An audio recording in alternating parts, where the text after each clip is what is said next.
करते हैं समय को लिखने के जस्ट पहले।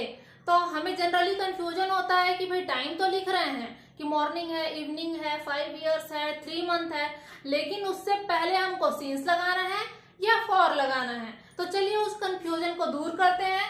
मैंने यहाँ पे सिंस और फॉर दोनों को अलग अलग साइड लिख दिया है। यहाँ पे जैसा कि आप देख रहे हैं, सिंस में मैंने ब्रैकेट में लिखा है पॉइंट ऑफ टाइम, मतलब यह निश्चित समय को बताता है, बिल्कुल बारीक समय को बताएगा कि एग्जैक्टली वह जो काम है वो कितने टाइम या कितने बजे स्टार्ट हुआ था। और फॉर जो होता है वो पीरियड ऑफ टाइम होता है, वह लगभग समय को बताता है, उस समय अवधि को बताता है। तो चलिए सबसे पहले हम लोग सिंस को देखते हैं। तो ऐसा कौन कौन सा समय है जिससे पहले आप सिंस का प्रयोग करेंगे। तो आप जब भी मॉर्निंग बोलते हैं, आफ्टरनून बोलते हैं, इवनिंग बोलते हैं या नाइट बोलते हैं, तो आप उससे पहले सिंस का प्रयोग करेंगे। चलिए और सिंपल तरीके से एक समझने के लिए मैं एक छोटा सा ट्रिक देती हूँ आपको, जिससे हमेशा के लिए आपके दिमाग में ये चीज बैठ जाएगा। हम लोग स्टार्ट करते हैं यहाँ से, फॉर से। तो आपको पता है जो टाइम होता है उसके सबसे छोटी इकाई, smallest unit of the time होता है सेकंड। ठीक है, तो सेकंड से बड़ी इकाई क्या होती है, मिनट, क्योंकि 60 सेकंड मिलके क्या बनता है, 1 मिनट बनता है। और मिनट से बड़ी इकाई होती है आवर। तो मिनट 60 मिनट बन के 1 घंटे बनेंगे, 1 आवर्स बनेंगे, 1 आवर बनेगा। अब एक दिन बनने के लिए कितना चाहिए, 24 आवर्स चाहिए, तो 1 दिन बनेगा। और वैसे 7 डेज, अगर देखते जाइए यहाँ पे, अगर 7 डेज मिला दें तो 1 वीक बनेगा, 1 हफ्ता बनेगा। वैसे ही 4 अगर वीक मिला दें हम, 4 हफ्ते, तो क्या बन जाएगा आपका, 1 मंथ बन जाएगा, 1 महीना बन जाएगा।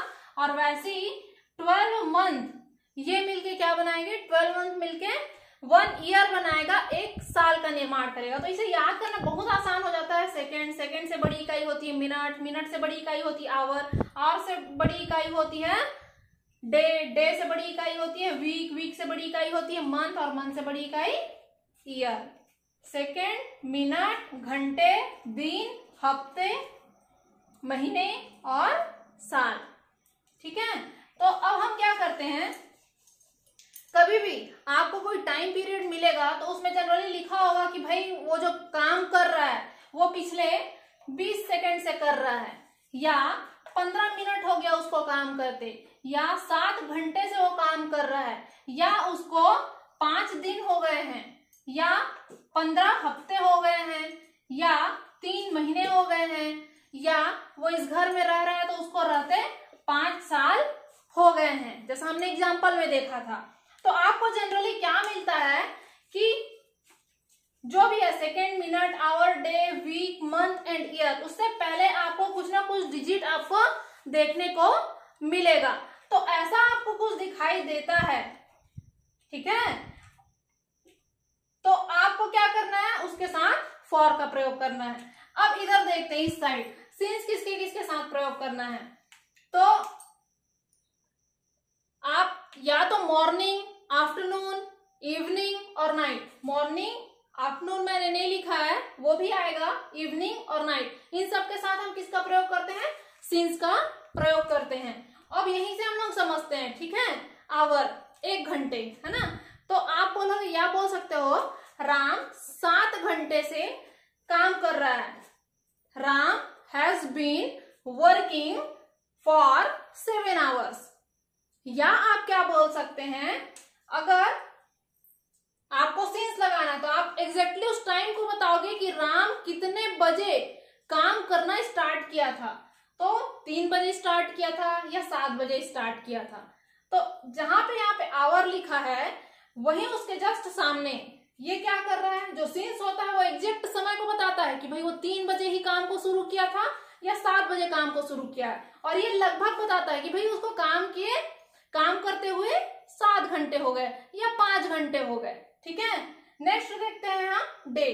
जैसे बोलेगा कि बरसात होते 3 दिन हो गए, कंटिन्यू बरसात हो रही है और बरसात होते 3 दिन हो गए, और जबकि इसमें क्या होता है, ये डे नहीं बोलेगा, बल्कि क्या बोलेगा, डे का नेम, दिन है तो दिन का नाम क्या है, कि उस दिन मंडे था, ट्यूसडे था या संडे था। तो यहाँ पे हम डे लिखेंगे, लेकिन यहाँ पे डे का नाम लिखेंगे। आगे बढ़ जाते हैं। जैसे कि यहाँ पे मंथ दिया है, महीना दिया है, लेकिन यहाँ पे क्या करना है, आपको उस मंथ का नाम लिखना पड़ेगा, ताकि जहां पे भी हम सिंस लगाते हैं वहां पे बिल्कुल भी कोई कंफ्यूजन नहीं होता है। एग्जैक्टली उस समय को आपको बताना रहता है। अगर मंथ है तो उस मंथ का आपको नाम बताना पड़ेगा, कि जनवरी था, फरवरी था, कि जुलाई था, या कोई सा भी मंथ का नेम आप यहाँ पे लिखेंगे। जबकि इसमें क्या होगा, 3 महीने, 5 महीने, 6 महीने, इस टाइप से आप बोलेंगे।